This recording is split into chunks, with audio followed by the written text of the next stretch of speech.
اگر ہماری بچیاں چھوڑ دیں ڈائجسٹ پڑھنا، چھوڑ دیں ادھر ادھر کی مووی دیکھنا اور وہ کتاب و سنت پر آ جائیں تو بہت سارے مسائل ایسے ہیں جو الجھنے سے پہلے ہی سلجھے ہوئے ہوں۔ آپ کو بڑے درد سے یہ بات عرض کرتا ہوں، اگر دن میں 100 لوگ مسئلہ پوچھتے ہیں نا شریعت کا، تو ان میں 95 لوگ وہ ہوتے ہیں جو طلاق کا مسئلہ پوچھتے ہیں۔ والد صاحب نے، بیٹی کے والد صاحب نے 2 مہینے پہلے آرڈر دیا ہوتا ہے فرنیچر کا،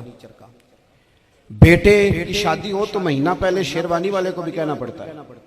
گاڑیاں بک کرانی پڑتی ہیں، میرج ہال بک، یہ سارے لوازمات ہم کرتے ہیں، سارا کچھ کیا۔ گاڑی سے گھر بسنا ہے، میرج ہال سے بسنا ہے، فرنیچر سے بسنا ہے،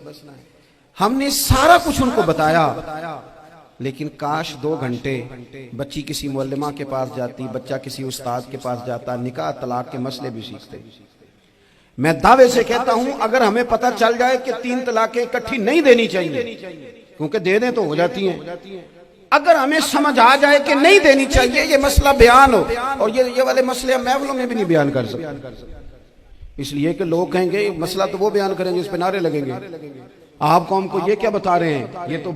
چھوٹا عالم بتاتا ہے معاذ اللہ اس طرح کی باتیں، کہ بڑی بڑی کوئی نقطے کی بات بتائیں۔ اور اس طرح ہمارے ہاں وہ 1 گھنٹہ پہلے نہیں کہتے تگڑے ہو جو میں جملہ دینے لگا، وہ پتہ نہیں جملہ آ رہا ہے کہ ایٹم بم آ رہا ہے، تیار ہو جاؤ، جو میرا جملہ ضائع نہ کرنا، ادھر بھاگ کے چلا گیا ادھر بھاگ کے آ جاؤ، اللہ جانے وہ جس طرح کبھی لگتا ہے نا پٹاری سے، اللہ جانے کیا نکلے گا، میں جملہ دینے لگا ہوں، تو میں کہتا ہوں تو آرام سے بیٹھ کے بھی جملہ دے دے، تیرے جملے سے کیا نکلے گا، اور تو جملہ نہ دے ہمیں کوئی آیت دے،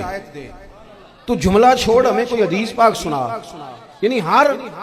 نقیب، ہر خطیب، ہر نعت خواہ اٹھ کے کہتا ہے سارا قرآن ہی حضور کی تعریف ہے۔ اور بھئی اگر سارا قرآن حضور کی تعریف ہے تو چند آیتیں پڑھ دے پھر، تو نے پڑھی تو ایک بھی نہیں اور تو کہتا جا رہا ہے سارا قرآن ہی حضور کی تعریف ہے۔ یہ والی تعریف بھی تو سنانا قوم کو، جو یہ بچے ان کے استاد انہیں سکھا رہے ہیں اور یہ سیکھ رہے ہیں، اس طرف بھی تو سفر کریں۔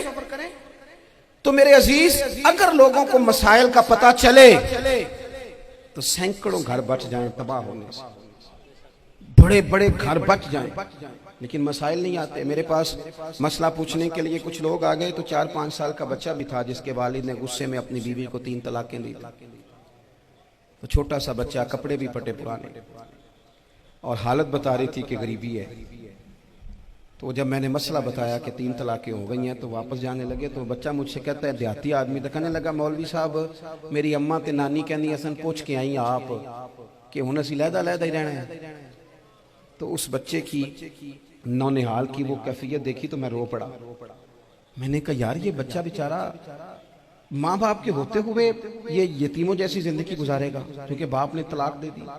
کس طرح؟ مسائل نہیں بتائے لوگوں کو، تعلیم سے آگاہی نہیں کیا۔ اور اس میں بہت بڑا ظلم ہے ان لوگوں کا بھی جو جنازے پہ کھڑے ہو کے تو کہہ دیتے ہیں، میری طرح کے لوگ اچھے علماء کی بات نہیں کرتا، وہ کہہ دیتے ہیں دیکھو جن لوگوں کو جنازہ نہیں آتا، بھئی آپ نے کس دن عشاء کے بعد کلاس لگائی تھی جنازہ سکھانے کی؟ یہ تو آپ نے کہہ دیا لوگوں کو قرآن کی ٹھیک نہیں آتا، تو یہاں تو بیچاری بیبیاں جن کو صحیح پڑھنا نہیں آتا وہ مشن بنا لیتی ہیں کہ میں نے اتنے 100 کو قرآن پاک پڑھانا ہے، بیوہ ہو گئی ہوں، طلاق یافتہ ہو گئی ہوں، ساری زندگی قرآن پڑھاؤں گی۔ ہم کیوں یہ مشن نہیں بناتے، کیوں اس طرف سفر نہیں کرتے؟ ایک تو دینی معلومات میں، دینی علوم میں اپنے آپ کو لگائیں اور ذوق پیدا کریں کہ جو چیزیں مجھے نہیں آتی میں نے وہ سیکھنی ہے، جو معاملات مجھے نہیں آتے میں نے ان کی طرف سفر کرنا ہے۔ ایک تو اپنا یہ مزاج بنائیں، اور جب آپ دینی علوم سیکھتے ہیں تو پتہ ہے کون سا منظر قائم ہوتا ہے؟ منظر وہ بنتا ہے کہ حضرت ابو ہریرہ بھی دین سیکھا کرتے تھے، حضرت عبداللہ ابن عمر بھی اصحاب صفہ میں رہا کرتے تھے، حضرت انس بن مالک بھی رہا کرتے تھے، اور ایسا منظر بنتا ہے کہ حضرت سیدہ خدیجہ الکبریٰ رضی اللہ تعالیٰ عنہ فرماتی ہیں سیدہ فاطمہ حضور کی گود میں بیٹھی ہوتی تھی اور نبی پاک سے باتیں پوچھتی تھی اور حضور انہیں بتا رہے ہوتے تھے۔ سیدہ عائشہ حضور سے دین کی باتیں پوچھتی۔ چوتھا حصہ ہماری فقہ کے اصول حضرت فاطمہ کی، حضرت عائشہ صدیقہ کی مرویات پر مبنی ہیں۔ اگر ہماری بچیاں چھوڑ دیں ڈائجسٹ پڑھنا، چھوڑ دیں ادھر ادھر کی مووی دیکھنا اور وہ کتاب و سنت پر آ جائیں تو بہت سارے مسائل ایسے ہیں جو الجھنے سے پہلے ہی سلجھے ہوئے ہوں۔